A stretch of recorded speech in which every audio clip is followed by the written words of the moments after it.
Make a quick one. Let me have your reaction concerning the release of Nnamdi Kanu from the DSS custody. Now they are at the stage whereby they would transfer this very Nnamdi Kanu to another detention facilities, not under the control of DSS again. Let me have your reaction. What would you say that? Would you say that President Bola Ahmed Tinubu is doing this for the love of people of the Southeast? Thank you so much for having me. Nnamdi Kanu, as all of us have been saying it, that he don't deserve to be under the custody of DSS for so long. Don't forget that Nigerian government, the judiciary, they have apologized to Nnamdi Kanu for delaying him over 10 years in this course of this thing. Nigeria, as I speak to you, the judiciary don't have, Nigerian government does not have the concrete evidence to nail him. If not, over 10 years, they will have nailed Nnamdi Kanu that he commit treason. But because there was no evidence, there was no fact, I testified to it. That's why Buhari government could not, who went to Kenya and kidnapped this young man, he could not nail him. Bola Ahmed Tinubu come now, he have seen that, oh, of course, this man is fighting for his legitimate right. Don't forget that every video Nnamdi Kanu have done so far concerning this Fulani man, the main reason why he stand this campaign of letting his people go, because Fulani man has claimed that they own the land. They own the land, and originally Fulani are stranger in Nigeria, but they came, they said they own the land, and that's why Nnamdi Kanu stood and said, you must let my people go. I must go with my people. Of course, right now, Nnamdi Kanu is out of DSS. He's in Abuja. He has not been free, but as I speak to you, he's no longer in DSS, because you can see the last court, Nnamdi Kanu sued federal government 50 billion. And you can see day before yesterday, Nnamdi Kanu council were nowhere to be found. Federal government council were nowhere to be found. And the case was scratched out. That is to tell you that Nnamdi Kanu and federal government, they have gone into agreement to settle out of court. And that's why I'm giving you a point for those that will not believe that Nnamdi Kanu is no longer with DSS. You don't wait for Nigeria media to come and tell you that. They won't tell you that. But as I tell to you now, there is agreement between Nnamdi Kanu and the DSS and the Nigerian government to settle out of court. And that's why you can see right now, Nnamdi Kanu have to come and tell us that he's going home, April ending. Has he ever made that kind of statement before? He has never.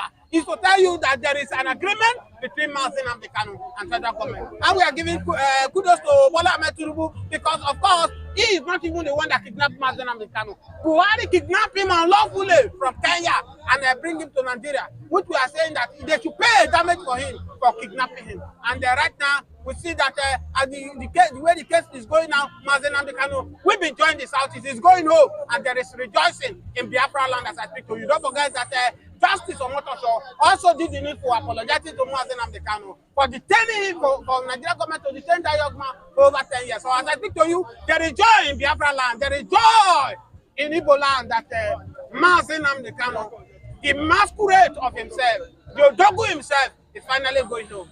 And the world is waiting for. Don't forget that Nnamdi Kanu is not agitating for only Igbo. Nnamdi Kanu is agitating for Yoruba, is agitating for Middle Belt, is agitating for all Nigerians. Everything he has said concerning the Fulani headmen has come to pass.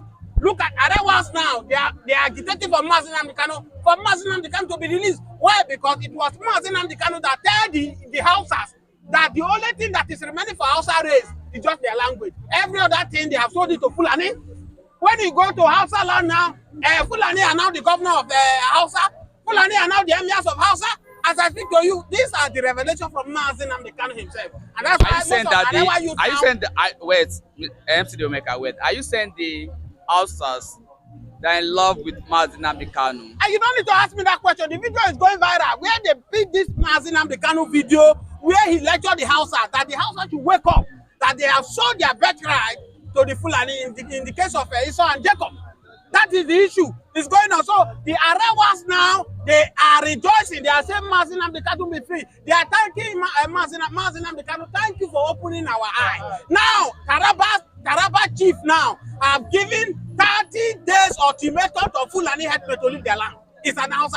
They say they cannot condone this nonsense for Fulani headmen, whereby you come to our community, we allow you to stay, you kill us, you rape our children, you do so everything. That's to tell you now that the Hausas now, they are now waking up from their slumber. Who opened the Hausa eye? It's Nnamdi Kanu. So that's why Nnamdi Kanu is not only agitating for Igbo. Nnamdi Kanu is agitating for everywhere. Look, I'm not an Igbo man. I am from the Middle Belt, and I am proud where I'm from. I am from Kogi. We don't fear anybody. The only person we fear God.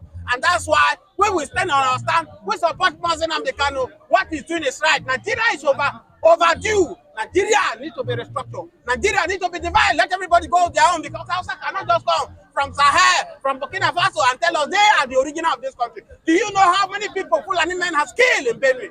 Why will I not be angry this morning? What has Tinubu government have done? Tinubu government did not do anything, but in the case of River State, when no single person died, Tinubu ran to River State and declared state of emergency. As I speak to you, no single soul died in River State.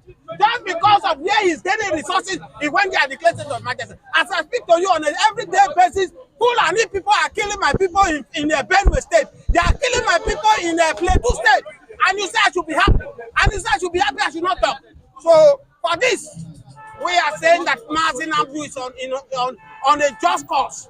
And that's why we are happy that Nnamdi Kanu will regain his freedom. If these terrorist people in the north can be regaining their freedom, what stops Nnamdi Kanu not to regain MC Domeka, if you say Nnamdi Kanu is free from DSS custody, so where is Nnamdi Kanu now? Is he seen in Abuja, or is in another detention facility, not in control of the DSS? Yes, Nnamdi Kanu is in another detention right now, where they are taking care of him. Don't forget, in the case of this thing, the Southeast leaders also have a problem in this. They don't want Nnamdi Kanu to come out. So there is negotiation now. The Southeast leaders are saying, oh, if Nnamdi Kanu come out today, our people will no longer listen to us. They will not do this.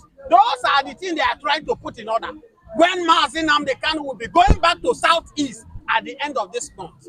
And you can see the joy in Southeast. You can hear the jubilation everywhere in Southeast. That's why I keep saying that Nnamdi Kanu and Samuel Ekpa, they are not the problem of Nigeria. The problem of Nigeria are the Fulani bandits who are moving from one region to another to kill innocent people. Where have you ever seen Biafran people, IPOP, ESM come to Lagos to come and kill or to come and destroy business? The answer is no. Have you seen them in Kwara State? Have you seen them in Yoruba land? The answer is no. The people who are moving from one place to another to buy people, to kill people, to rape people, to kidnap people are these Fulani men. They are the major problem Nigeria is having. Nnamdi Kanu and Samuel Ekpa, all right, they are never the problem of Nigeria. MC Domeka, over the week, Governor Otom also came out and said that the federal government should release Nnamdi Kanu. That Nnamdi Kanu did nothing wrong by agitating for the freedom of his own people. That the Fulani S-men have done worse thing more than what Nnamdi Kanu is doing. That immediately the federal government arrested them, they will release them. So they should release Nnamdi Kanu. Are you in support with what the former governor of Benue State, Otom, said? No, of course, everybody knows that Nnamdi Kanu release is the best answer so far. So, where do you hold him on lock? Is it as a result of what Otom said that make the DSS to free Nnamdi Kanu? No, it's not because of that. I think the Nigerians now have now seen the reality that what Nnamdi Kanu is fighting for just cause. Because don't forget that Sunday Igboho also stood and fight for the same purpose, whereby the Fulani believe that this country is made for them. When we are saying this country is not made for Fulanis. You have equal right as a Nigeria, I have equal right of Nigeria. Look at the case that is happening in Edo State, where 16 hunters were killed in Edo State. As I speak to you now, Kanu State now, Kanu governor now, have raised a panel to go and prove the death of these 16 people. How many people, Fulani people have killed? Which of the Southern governors have raised people to go and prove how many people they killed? As I speak to you in Edo State now, people from Kanu, they are in Edo State now. They want to probe how come, who killed these people? Are we in one Nigeria? As I speak to you in Benue now, do you know how many people that have been killed yesterday in Benue, in Plateau? Even President Bola Ahmed Tinubu have not come out and say something about that. And he asked, what is happening in Nigeria? And you are telling me that Nnamdi Kanu does not have right to agitate for his people to go. Agitating for people to go is never a sin to Nigeria constitution. All right, MC Domeka, I think it's a very wonderful place to live in. Thank you for speaking with us. Thank you for having me.